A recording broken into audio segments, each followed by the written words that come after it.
Hello जी दोस्तों, स्वागत है आपका मेरे यूट्यूब चैनल पर। तो दोस्तों, आज हम लैंड लीज़ एग्रीमेंट के बारे में पढ़ेंगे। बहुत ही महत्वपूर्ण टॉपिक है। सेकेंड वर्ल्ड वार के दौरान ये चीज़ हुई थी। अब ये क्या चीज़ हुई, ये 11 मार्च 1941 में ये पास किया गया था एक्ट अमेरिका सरकार द्वारा।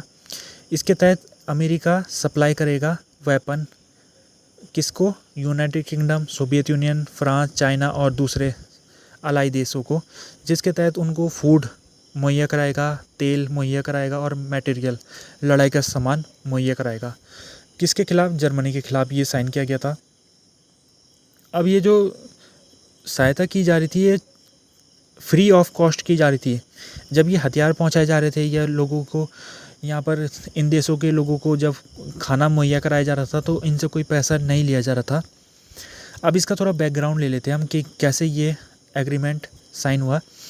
तो जो यूनाइटेड स्टेट की कांग्रेस थी, पार्लियामेंट भी कह सकते हैं इसको, तो इसने 1930 के दशक में काफ़ी न्यूट्रलिटी एक्ट साइन किए थे, जिसके तहत इसने जो पॉलिसी अपनाई थी वो नॉन इंटरवेंशनलिज्म की पॉलिसी अपनाई थी।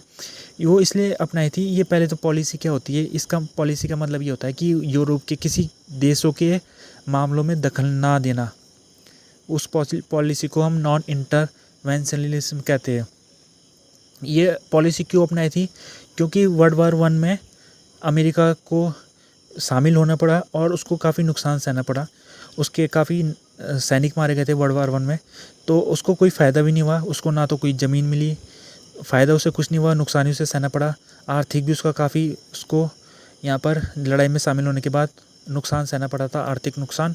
तो इसी वजह से वहाँ की जो कांग्रेस है, उसने ये पॉलिसी अपनाई थी कि अब कभी लड़ाई होगी तो अमेरिका उसमें नहीं घुसेगा। तो इसी पॉलिसी को हम नॉन इंटरवेंशनलिज्म कहते हैं।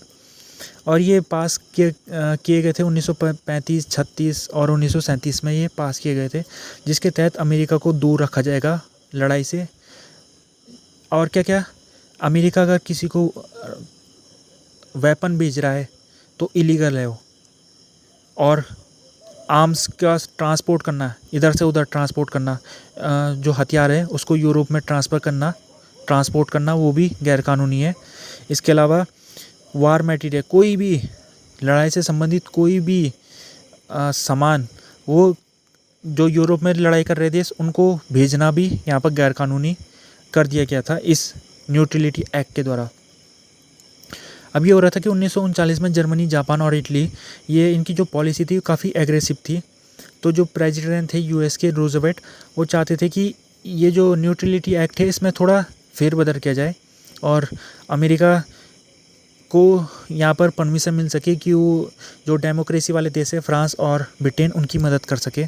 लेकिन और उन्होंने सुझाव क्या दिया था? उन्होंने सुझाव दिया था रूजवेल्ट ने कि हम ब्रिटेन और फ्रांस को यहाँ पर गोली बारूद मुहैया कराएंगे, लेकिन हम उनसे वो कैश लेंगे, फ्री में नहीं कराएंगे उनकी मदद। उनको पैसा देना पड़ेगा, तभी हम उनको वेपन देंगे। और साथ में उन एक कंडीशन हॉल लगाई थी उन्होंने कि जो वेपन जाएगा वो अमेरिका की नाव में नहीं जाएगा।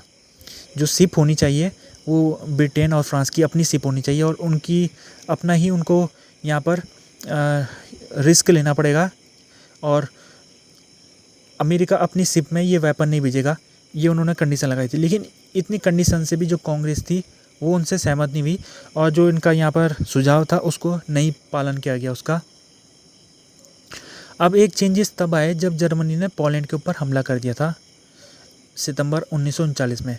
इसके तहत कांग्रेस ने न्यूट्रलिटी एक्ट में अमेंडमेंट ला दिया था, जिसके तहत ये जो रूजवेल्ट का प्लान था उसको इन्होंने परमिशन मिल गई थी उसको।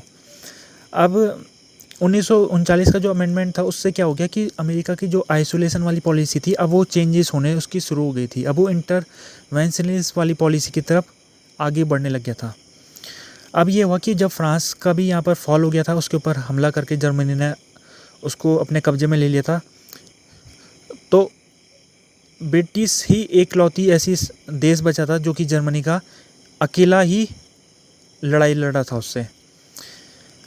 अब ये हुआ कि ब्रिटेन, क्योंकि इसके तहत अमेरिका से हथियार मंगा रहा था और उसको पैसे चुकाने पड़ रहे थे ब्रिटेन को, तो उसके पास इतना पैसा नहीं था कि वो हथियारों को, क्योंकि हथियार की ज़रूरत बहुत ज़्यादा महसूस हो रही थी ब्रिटेन को, तो इतने बड़ी मात्रा में हथियार के लिए उसके पास पैसा नहीं था। तो उसने अमेरिका से दरख्वास्त की, वहाँ के राष्ट्रपति से, कि उसको मदद की जाए और वो जो हथियार है उसको या तो लोन की तरह मुहैया कराया जाए या तो उसको फ्री ऑफ कॉस्ट ब्रिटेन को कुछ समय के लिए मुहैया कराया जाए, ताकि जर्मनी के खिलाफ लड़ाई जारी रखा जा सके। अब ये हुआ कि रूज़वेल्ट, अब उन्होंने एक नया तरीका निकाला, लैंड लीज़ का तरीका। अब ये लैंड लीज़ क्या चीज़ हुई? लैंड लीज़ ये हुआ कि जैसे कोई हथियार है, मान लीजिए कोई टैंक है, अमेरिका का टैंक है, तो अमेरिका इसको क्या करेगा, ब्रिटेन को भेजेगा। और जब वो ब्रिटेन को भेजेगा तो कोई पैसा नहीं लेगा, लेकिन जब लड़ाई ख़त्म हो जाएगी तो ये ब्रिटेन को ये टैंक वापस अमेरिका को भेजना पड़ेगा। ये इस कंडीशन थी। अब अगर ये ब्रिटेन, मान लीजिए टैंक लड़ाई में ख़राब हो गया, तो ब्रिटेन को इसकी भरपाई लड़ाई के जीतने के बाद पैसों से करनी थी। ये कुछ इस लैंड लीज़ का एग्रीमेंट के तहत बात की गई थी। ये जो एग्रीमेंट था इसे पास कराना इतना आसान नहीं था, क्योंकि हमें पता है कि जो न्यूट्रलिटी एक्ट थे उसमें अमेंडमेंट तो हो गया था, लेकिन जो अमेंडमेंट था उसको आगे बढ़ाने की जो कोशिश यहाँ पर रूज़वेल्ट कर रहे थे और लैंड लीज़ को अपनाना चाह रहे थे, उसका जो विरोध है वो जारी रहा। और कई जो ऐसे सांसद थे अमेरिका के जो ये चाहते थे कि अमेरिका जो लैंड लीज़ अपना रहा है इससे अमेरिका खुद शामिल हो जाएगा लड़ाई में, तो अपने आप को इस लड़ाई से बचाने के लिए कई सांसद कोशिश कर रहे थे कि इसको पास नहीं किया जाए। जैसे कि ये जब पार्लियामेंट में भेजा गया तो हाउस ऑफ रिप्रेजेंटेटिव, जो कि अमेरिका का लोअर हाउस है, वहाँ पर फरवरी 8 में इसमें वोटिंग हुई थी, जिसके तहत 260 का यस मिला इसको, 165 लोगों ने इसको नो दिया। तो यहाँ तो ये पास हो गया। फिर ये इसे सीनेट में भेजा गया, जो कि उसका अपर हाउस होता है। वहाँ पर इसको 59 लोगों ने सपोर्ट किया और 30 लोगों ने इसका विरोध किया। तो आखिरकार ये बिल पास हो गया था, लेकिन हम देख सकते हैं कि नंबर देख के हमें पता लग रहा है कि सर्वसम्मति से पास नहीं होता। और कौन से लोगों ने सपोर्ट किया था इस बिल का? जो डेमोक्रेट पार्टी के थे उन्होंने ज़्यादातर सपोर्ट, इनका डेमोक्रेट लोगों ने ही इस बिल का किया था, जबकि अपोजिशन इसका रिपब्लिक पार्टी के जो मेंबर थे उन्होंने, ज़्यादातर लोगों ने इसका अपोजिशन किया था। तो क्योंकि ये बिल पास हो गया था तो रूज़वेल्ट ने इस बिल में साइन करके इसे एक्ट बना दिया था, जो कि 11 मार्च 1941 में हुआ था। अब इसमें क्या था इस लैंड लीज़ में, जिसके तहत अमेरिका को, सरकार को ये यहाँ पर राइट मिल गया कि वो सेल कर सकता है, किसी चीज़ को बेच सकता है, किसी चीज़ जो उसके पास है उसको ट्रांसफ़र करा सकता है, किसी चीज़ को एक्सचेंज कर सकता है, किसी चीज़ को लीज़ में ला सकता है, किसी चीज़ को लैंड कर सकता है लोन में। ये सारी चीज़ें अधिकार मिल गई। और जैसे कि मैंने आपको एक एग्जांपल दिया था टैंक वाला, ऐसे भी कई और एग्जांपल दिए जा सकते हैं जिसके तहत अमेरिका ने फ्री ऑफ कॉस्ट मदद की थी इन देशों की जो अलाइड देश थे। और अब क्या हुआ, क्योंकि पर्ल हार्बर जो कि अमेरिका का नौसैनिक अड्डा था, वहाँ पर जब जापान ने अटैक किया था तो अब अमेरिका इस लड़ाई में घुस गया था। अभी तक तो कोशिश कर रहा था कि किसी तरीके से आर्थिक रूप से तो सहायता कर रहा था वो ब्रिटेन की, लेकिन जब उसके अड्डे में हमला हो गया था तो अब उसको लड़ाई में घुसना ही पड़ा। और जब वो लड़ाई में घुस गया तो जो ये लोग थे अपोजिशन करने वाले लोग, अभी इन्होंने अपोजिशन करना बंद कर दिया और जो भी फैसला होता था सर्वसम्मति से लिया जाता था। अब देख लेते जो कि लैंड लीज एग्रीमेंट था, इसके तहत मदद किस देशों की कितनी मदद की गई थी। ब्रिटेन की मदद सबसे ज़्यादा हुई थी इस लैंड लीज एग्रीमेंट के तहत, जिसके तहत उसको 388 मिलियन US डॉलर की मदद की गई थी। सोवियत यूनियन की बहुत ज़्यादा मदद हुई थी, ब्रिटेन के बाद दूसरा नंबर सोवियत यूनियन का था। फ्रांस की मदद हुई थी काफ़ी, चाइना की मदद की थी। कुल मिला के 30 देशों की इस लैंड लीज एग्रीमेंट के तहत मदद की थी। और ये 30 देश वो थे जो कि अलाइड देश थे, जो कि ब्रिटेन के साथ थे और जर्मनी और जापान के खिलाफ थे। अगर कुल खर्चे की बात करें तो लगभग 50.1 बिलियन डॉलर का अमेरिका को कुल खर्चा इस लैंड लीज बिल के तहत उठाना पड़ा। अब ये हुआ कि इसके तहत क्या होना था कि इस एग्रीमेंट के तहत जो मटेरियल US पहुंचा रहा था उसको देश कब तक रख सकते थे अपने पास, जब तक लड़ाई ख़त्म होती है तब तक उनके पास रहेगा। उसके बाद या तो लौटा देंगे या तो अगर डिस्ट्रॉय हो गया तो उसको फिर पैसों के ज़रिए भरपाई करनी पड़ेगी उसकी। अब जब विक्ट्री मिल चुकी थी, लड़ाई में जीत हो गई थी इन देशों की, तब इस प्रोजेक्ट को बंद कर दिया गया।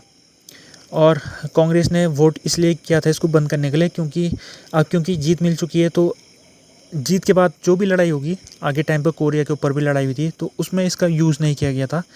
ये सेकेंड वर्ल्ड वार के बाद ही इस लैंड लीज एग्रीमेंट को ख़त्म कर दिया गया था। अब इसका जो सिग्निफिकेंस है वो देख लेते हैं। सिग्निफिकेंस इसका बहुत ज़्यादा था, ख़ास तौर में सोवियत यूनियन के लिए। जो सोवियत यूनियन के कुल टैंक, सोवियत यूनियन के ट्रक थे, इस कुल ट्रकों में से सोवियत यूनियन के 1/3 ट्रक इस एक्ट के ज़रिए अमेरिका से भेजे गए थे सोवियत यूनियन को। ये बहुत महत्वपूर्ण है, क्योंकि जो ये लड़ाई थी इसमें ट्रकों का काफ़ी योगदान था अपने सैनिकों को एक जगह से दूसरे जगह भेजने के लिए। तो कुल ट्रकों का 1/3 ट्रक जो आया था सोवियत यूनियन ने लड़ाई में इस्तेमाल किया था, वो अमेरिका का बना हुआ था और इस एक्ट के ज़रिए आया था सोवियत यूनियन में। अमेरिका ने 18,200 एयरक्राफ्ट सोवियत यूनियन को भेजे इस एक्ट के ज़रिए, जो कि सोवियत यूनियन के कुल एयरक्राफ्ट का 30% था और बहुत महत्वपूर्ण साबित हुआ, क्योंकि एयरफोर्स सेकेंड वर्ल्ड वार में इसने बहुत महत्वपूर्ण भूमिका निभाई थी। तो इसमें भी अमेरिका का 30% योगदान रहा सोवियत यूनियन की कुल एयरफोर्स में।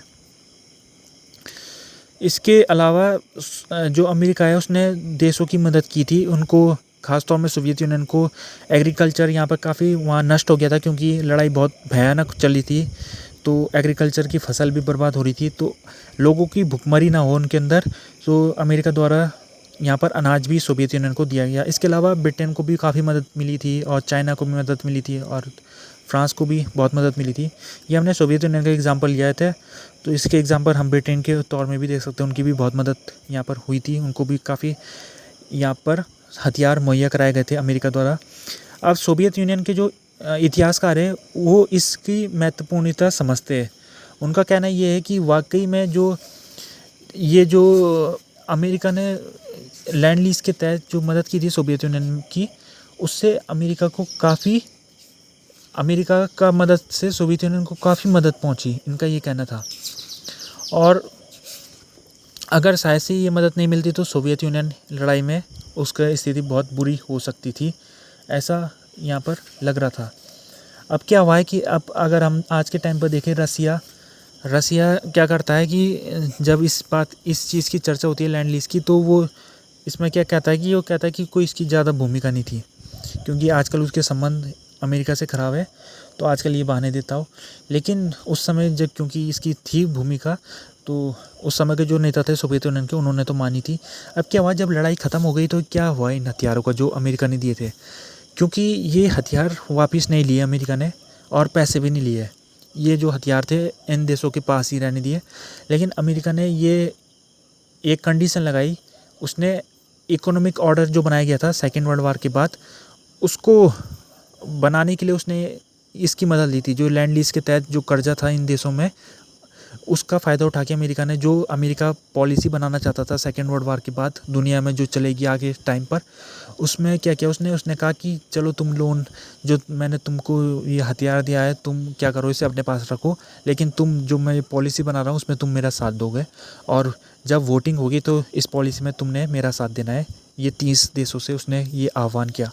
तो उसने क्या किया, ये इसके जरिए अपनी इकोनॉमिक जो उसका सिस्टम लाना चाहता था दुनिया में, उसको इस्तेमाल किया लैंड लीज एग्रीमेंट को लड़ाई होने के बाद अपना वर्ल्ड सिस्टम दुनिया में लाने के लिए। तो यही था ये वीडियो, बहुत महत्वपूर्ण लैंड लीज एग्रीमेंट था। अगर आपको पसंद आया हो तो वीडियो को लाइक, कमेंट और चैनल सब्सक्राइब कीजिएगा। वीडियो देखने के लिए धन्यवाद।